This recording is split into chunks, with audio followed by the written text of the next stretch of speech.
Hi, this is Rich Morrison, and welcome to my latest edition of the Thinking Cap, where today we're going to talk a little bit about the new Farm Bill, some of the proposals, and how they impact crop insurance. And there's some pretty exciting stuff here that we're getting coming out. We had a new letter today from University of Illinois and Ohio State, the Farm Doc group working together to put together some of the details.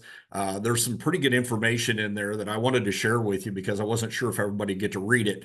And also, if you hadn't noticed, and if you're an agent with NAU Country, you probably would have gotten an email today from Mick Deal. And Mick shared the good news that ECO premiums going forward are going to see an increase in the subsidy level.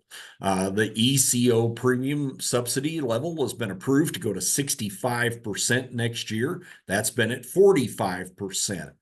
There's also some talk, I haven't got a confirmation yet, that margin protection insurance subsidy would also go from 44 to 65%.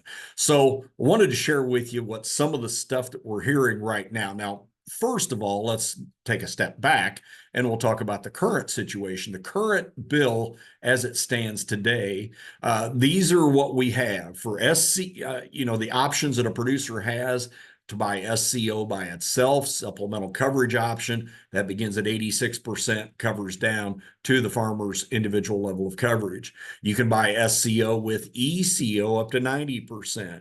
You can buy SCO with ECO up to 95%. You could buy ECO as a standalone from 90 to 86. You could buy ECO from 95 to 86%. So there's different levels of top end coverage that the producer can add. The subsidy level currently on SCO is at 65%. On ECO is at 45%. One of the major things that you should consider, and I don't think this is going to change under the new farm program, is that if you decide to purchase SCO, you must enroll in the PLC program.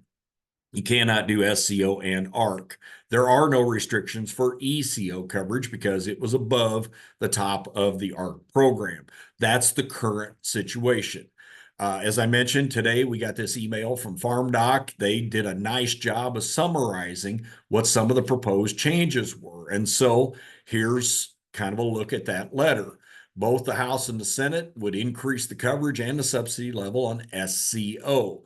Basically, what they're trying to do is get producers to be able to buy inexpensive extra coverage at the top end to replace ad hoc disaster programs. And we've seen this goal for 30 years, it seems like. Every new farm bill, the goal is to try to get rid of the ad hoc disaster programs. And so the good news for us is they're going to consider raising these levels. So the House proposal is to increase the SCO coverage from 86 up to 90%. So you would start at 90%. It would cover from 90 down to your individual level of coverage. So essentially eliminating this ECO band that started at 90%.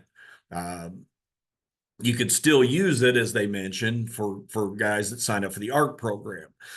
It would increase the subsidy level for SCO to 80% from 65 currently. They mentioned in their letter 44% for ECO, but that was prior to the letter we just got talking about 65% subsidy for ECO. So that's a big positive. The Senate proposal would take the SCO coverage to 88%, not quite to 90, but to 80%, 88%.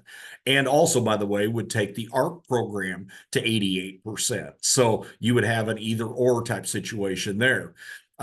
Increase the subsidy level to 80%, identical to what the House is. So that to me is great news for producers. I think it's going to give us an opportunity to A, buy the same coverage you've been buying, only cheaper, or B, be able to expand coverage levels for maybe less money than what you've been paying in the current situation. So what does it look like? Well, this was also in their letter today. You guys can look at the letter, but they show what the premiums would look like this is in McLean County, Illinois, on corn at different coverage levels, the RP coverage, the current level if you bought SCO and ECO from this RP coverage level up to 90%, and then the new house proposal for SCO, and you can see what the savings would be, anywhere from $750 to $1150 an acre.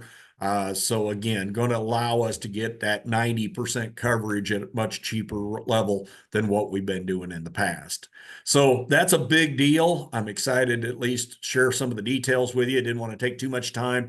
Of course, this is fluid. Of course, it hasn't passed. You've got to get the House and the Senate to agree. It's got to go to both chambers. So this is still a ways away from being okayed, but I did want to share some of the positive news that we're seeing. And again, appreciate you listening. Take care. We'll talk to you again very soon.